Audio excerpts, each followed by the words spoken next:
What's up mga paps? For today's video, maglalagay tayo ng stoplight switch sa brake master natin. So, sabayan na natin siya ng adapter ng side mirror natin dahil yung side mirror natin ay tumatama sa may bandang head cowling niya. Yun na nga, nabaklas na natin yung head niya. Gagamitan natin siya ng number 14. Yan.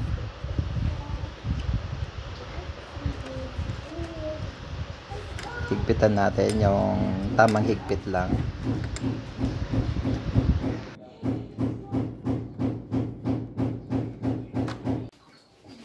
At dito naman sa kabila, para pantay yung taas ng side mirror natin.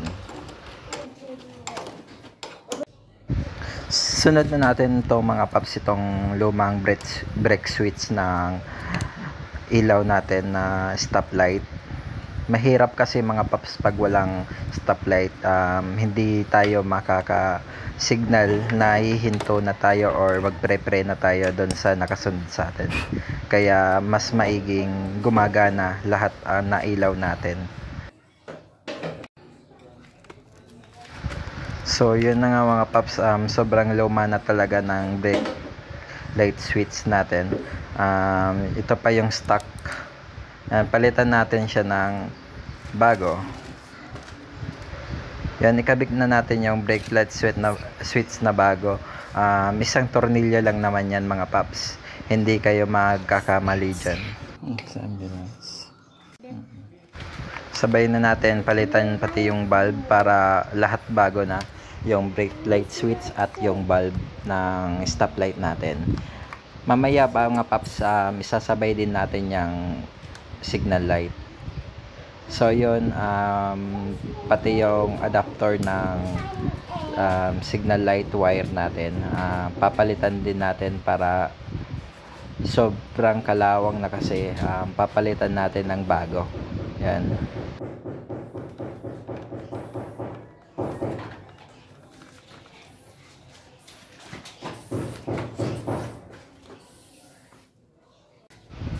Yan, nalagyan na natin siya ng bagong wire at bagong adapter. Yan.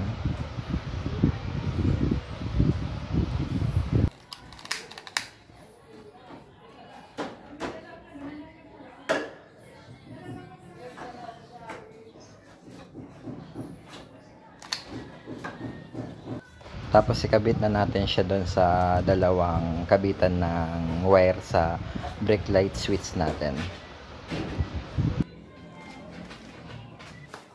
Yun mga paps, try natin. Yun, gumagana na. May stoplight na ulit tayo. Sabay na din natin palitan na itong mga signal light natin.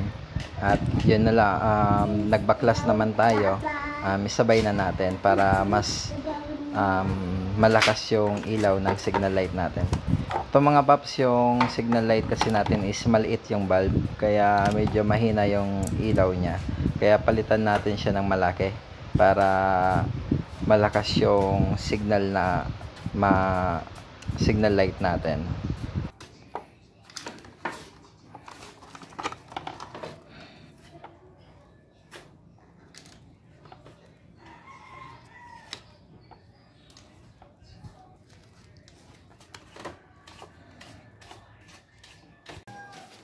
Try natin mga paps kung malakas nga ba talaga yung signal light na nilagay natin. Yun, yung signal light malakas talaga compare nung dati na maliit na bulb. Yan, sabay na din natin tong signal light ng motor natin dito sa hulihan para pantay yung lakas, malakas yung signal light sa unahan at malakas din yung signal light sa ulihan.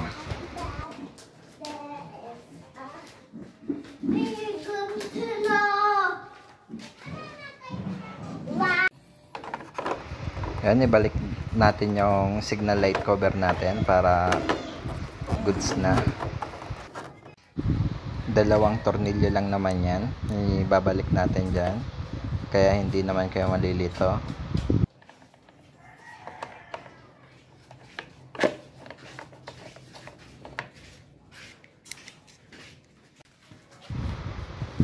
Yeah, try ulit natin. Signal light at stop light. Yun, all goods na. Yung signal light, pati yung stop light, all goods na. Isang baklasan lang. Yan mga paps, kung sakaling magbaklas kayo ng mga pairings o mga signal light na may aayusin kayo, check nyo na lahat para isang baklasan lang. So yun na nga, kakabit na din natin yung side mirror natin dahil naglagay tayo ng adapter. Mas tataas na siya at hindi na siya masyadong mahirap pagbabaklas. Kung hindi kasi nyo lalagyan ng adapter yung side mirror natin, yung bolts or yung nut, pati yung bolts ng side mirror is dun sa ilalim ng kaha nyo, ng pairings nyo, head pairings nyo, kaya mahihirapan kayo pagbaklas. Kaya ugaliin yung gumamit pa rin ng adapter para kung sakaling magbabaklas kayo ng pairings, hindi na kayo mahihirapan.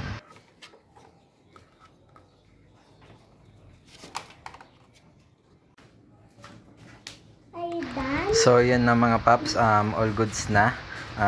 Nakabit yung natapos natin, yung side mirror adapter, yung stop light switch natin, pati yung signal light bulb, pati yung stop light bulb na. So yun lang unang mga paps ay yung topic natin for today's video. Sana supportahan nyo ang aking vlog, subscribe, hit na notification bell para ma-notify kayo sa mga bago natin upload. Salamat mga paps, ingat, ride safe.